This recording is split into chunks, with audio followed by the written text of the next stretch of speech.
Alright guys, back and got everything set up here.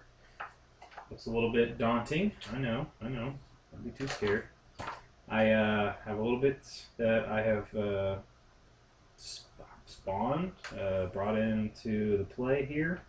So we've opened this door which spawned this whole area here all the way up until this door. We do have a couple of doors over here with some stuff over in the corner.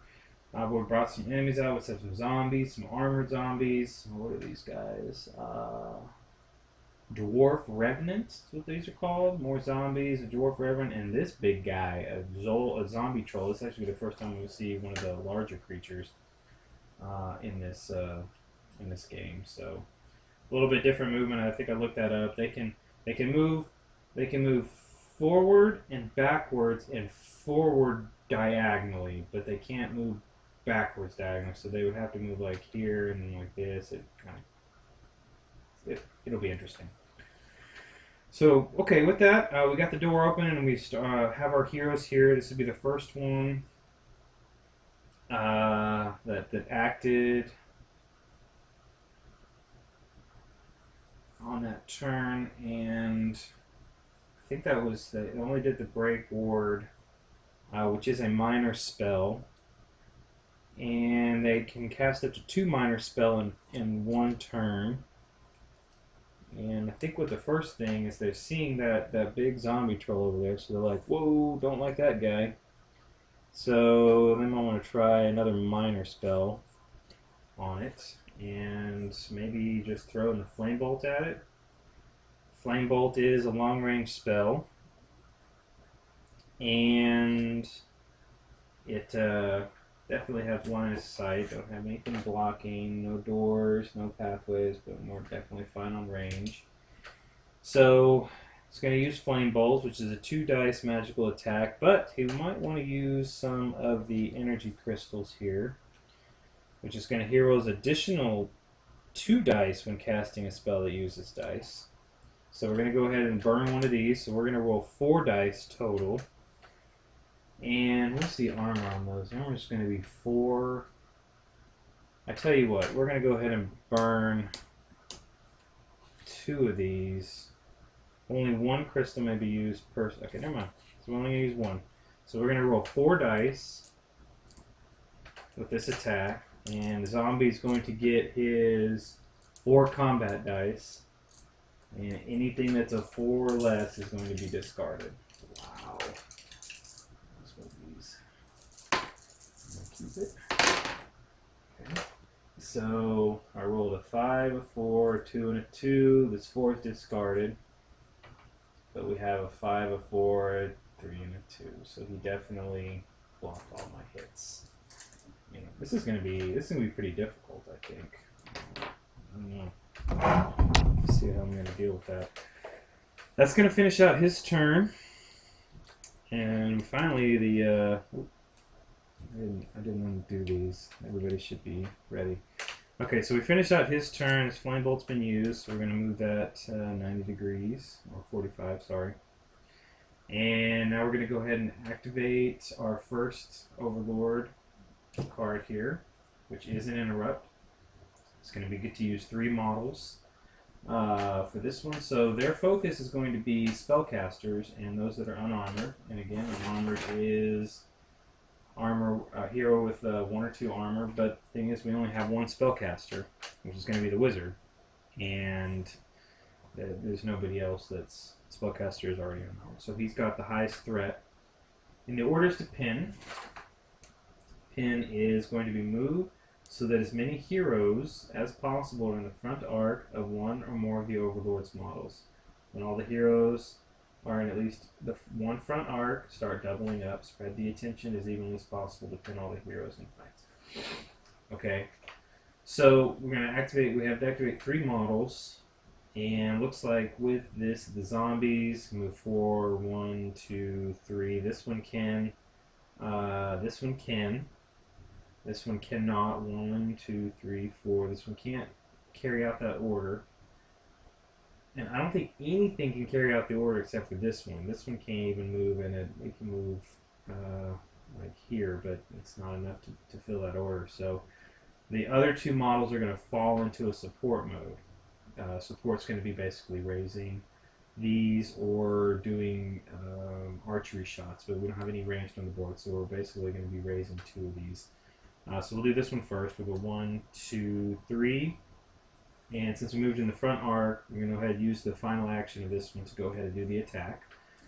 And the attack for that is 2 dice for the zombie, and 4 for no, 2 for me, because that's so, dang it. Alright, so this is probably going to be a wound on him, I'm guessing, because that's how I've been rolling tonight. Oh, wow. Alright, so 2 and a 2, and I rolled a 6 and a 6, so I blocked both of those hits. So that is A-okay for me. And then we go to support order for the last 2, and we're just going to raise. It's going to be the ones that are closest to the threat here, so it's going to be these 2 piles. Now we have a choice between archers and regular warriors. So I'm going to say 1 through 3 is an archer, and 4, 5, 6 is a warrior. Okay, so we're going to do warrior on this one. The closest one will be this bone pile. And next will be 1, 2, 3 is an archer. Okay, so we did get an archer. And we're going to take its facing over here. Alright, so that's going to complete the interrupt card. We moved with our 3 models, so now we're going to continue on.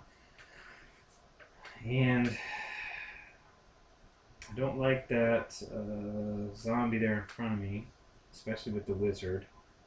So I'm going to take my barbarian. 1, 2, finish his turn or movement.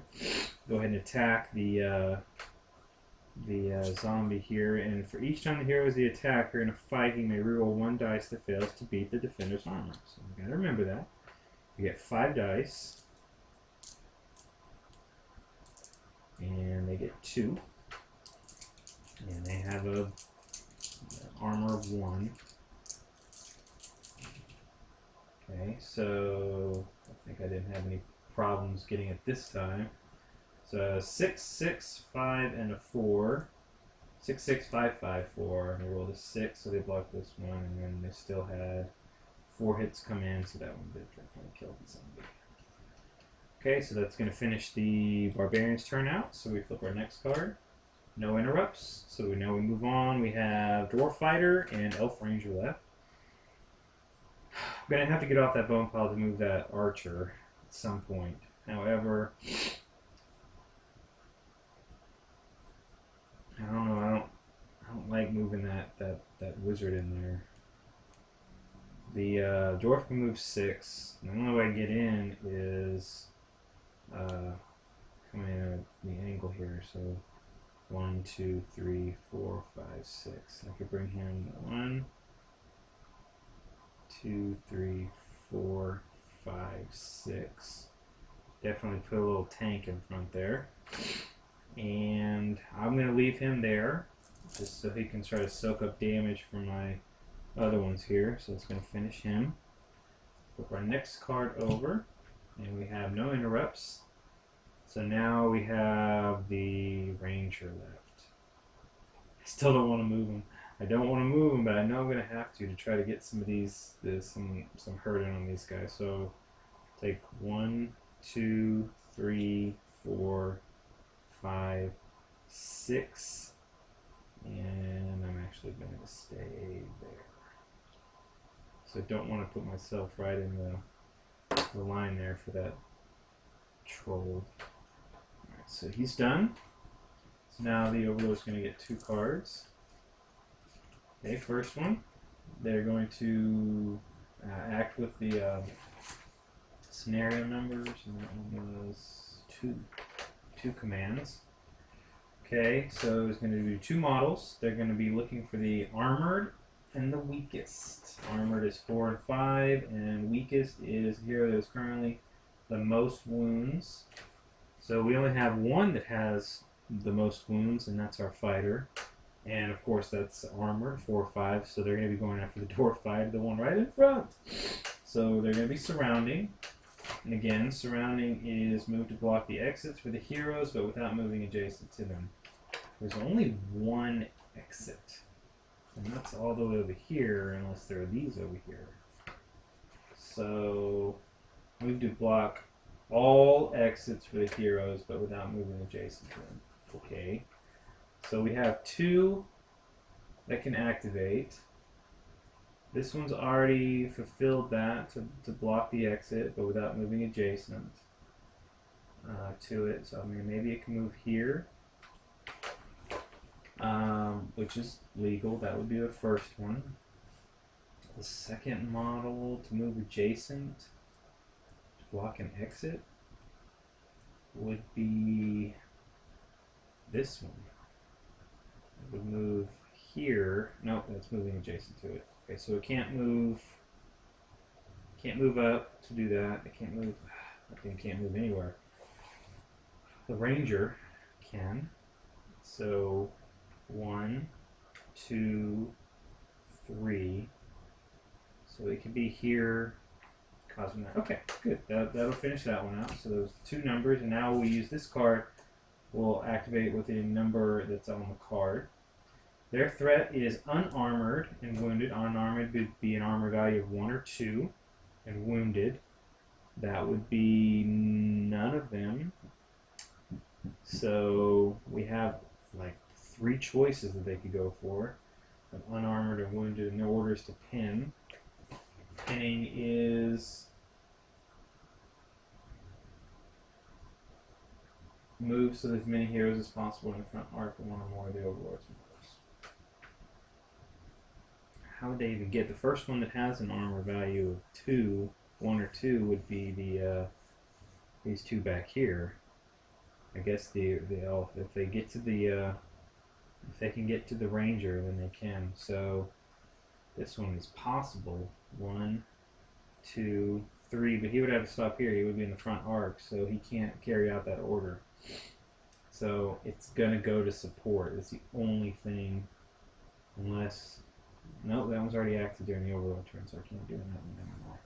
It's gonna have to fall back to support. So support is gonna be raising a one of the minions or the zombie skeletons. So 1, 2, 3 archer, 4, 5, 6 warrior. It's warrior. So the closest one we can. This one. We'll change its facing this way. Okay. And that finishes. Oh no! Forgot about this guy. All right. As soon as I get off that bone pile, what happens? Overlord takes advantage of that.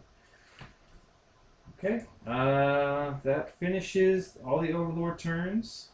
So we're gonna go ahead and add another one to the Overlord deck. I'm now sitting at 5 turns. That is not very good. Haven't gotten very far at all. That dang zombie there. It's gonna be a tough one. It's gonna be tough. I'm gonna have to outnumber him just to try to get his attacks down.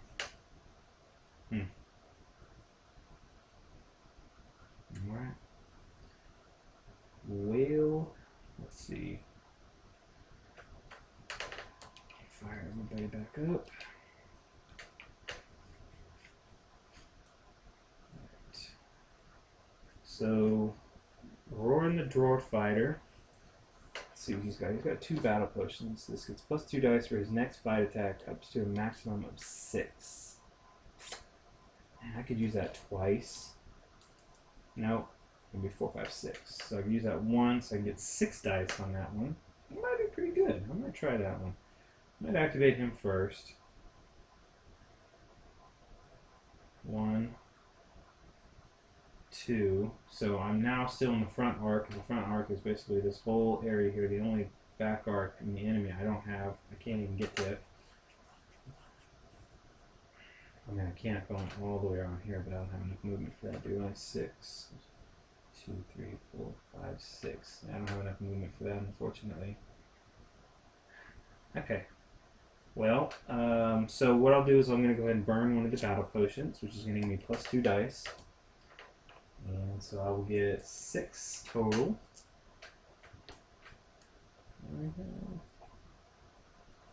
I have dice. Bummer. Okay. I'll just use one of these, and I will not roll the troll yet.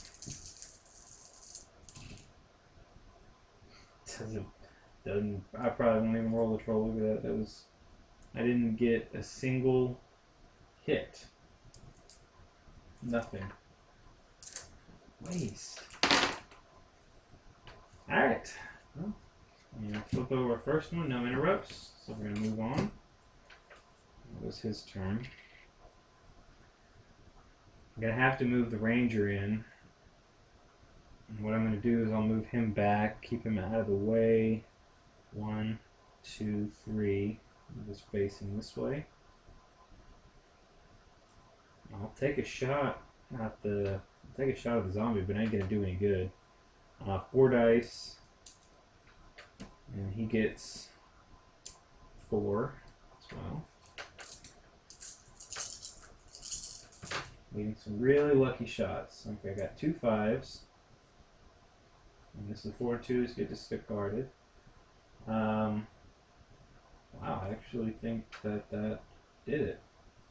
2 5s. He got a 4, 3, and a 2 and a 1, which means 2 hits got through for the zombie troll. 1 hit, 2 hits. So he's got 2 hearts on him.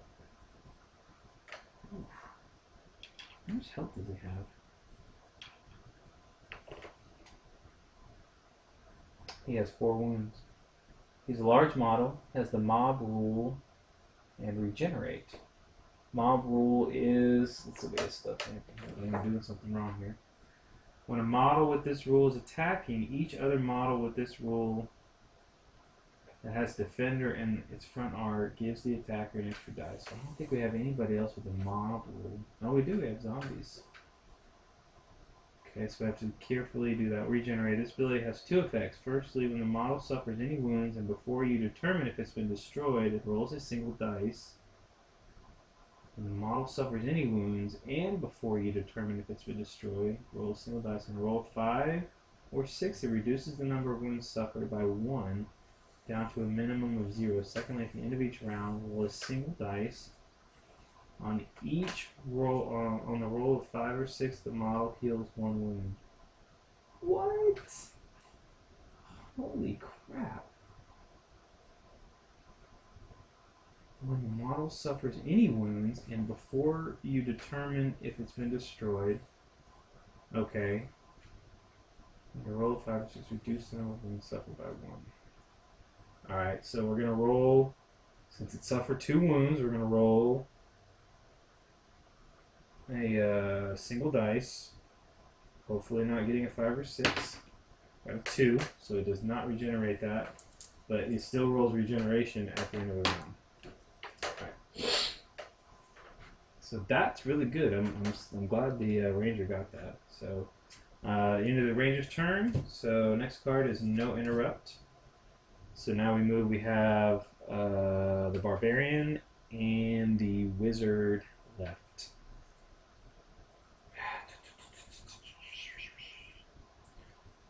The barbarian can actually come in. 1, 2, 3. And now now it's outnumbered. Outnumbered is, what does that give us? I think that just gives us -1 dice. -1 dice if the model's injured, -1 dice if the model's outnumbered. So he's going to only get to roll 3 dice for his thing. Now Frenzy is going to give me, each time the hero is attacker in a fight, maybe roll 1 dice that fails to beat the defender's armor.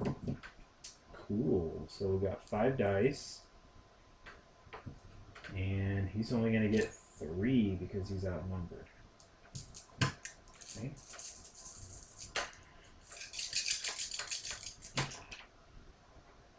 Okay, so we have 4, 6, a 2, and a 1. This is terrible. I'm going to re-roll the 4. And it doesn't matter which one. I can re-roll 1 die. Ah, I actually got it. Alright.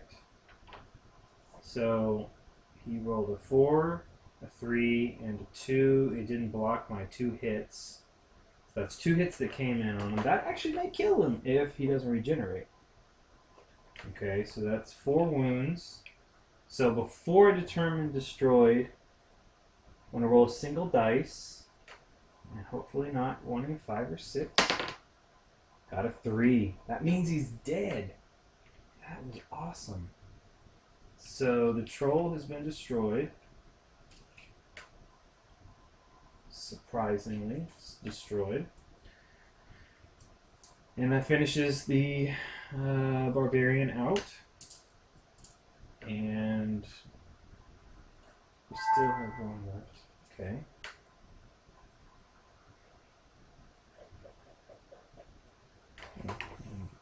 I'm about to lose my laptop here. I forgot about that.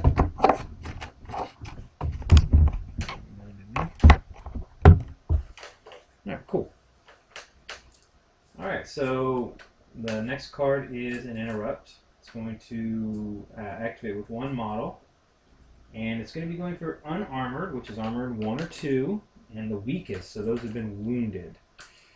Only still 1 wound on dwarf. So, who are they going to go for? They're going to go for the unarmored and the weakest. 1, 2, and 2, and the weakest. Right? Unarmored is 1 or 2, and the weakest. So it's all a tie. But who are they going to be able to get to is the question. Who's the closest one?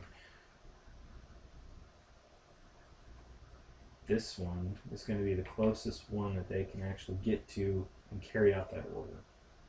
Okay, so it's going to be the archer.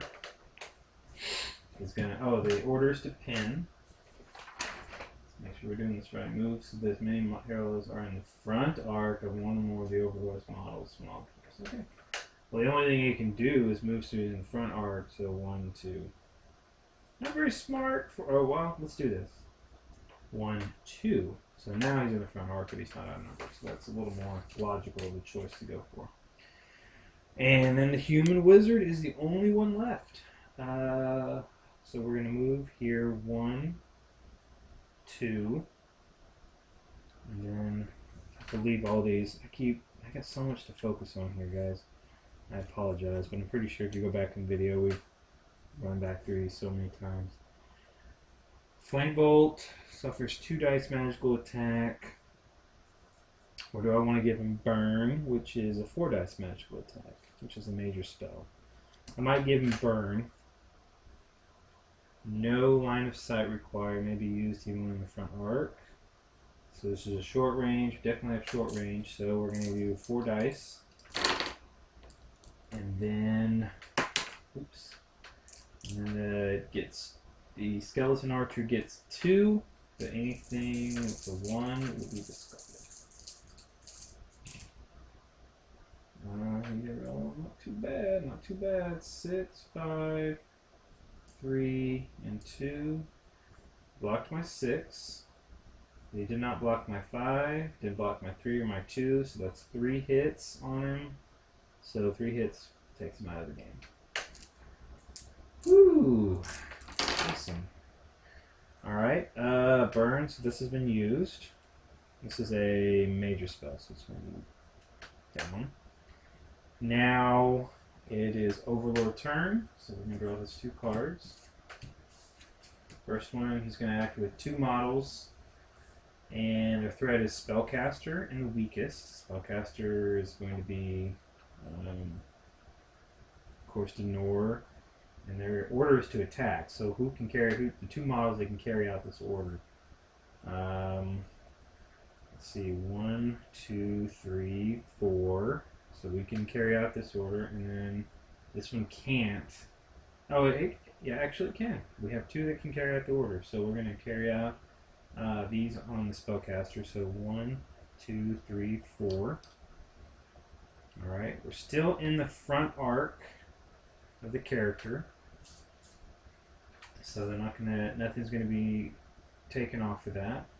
And the skeleton arch, or the skeleton warrior, is gonna get his 2. Wizard is also gonna get 2. He's got nothing to protect him, fortunately. Anything the skeleton rolls, any ones will be discarded. No, he did good. 2, he was 6 and a 4 roll, 2 and a 1, so he's now wounded. Okay. And then I also have another attack coming in. So 1, 2, 3. And still in front arc, so it's nothing bad, but this one is going to be this is the armored zombie, which still gets 2. Okay, and then I also get 2.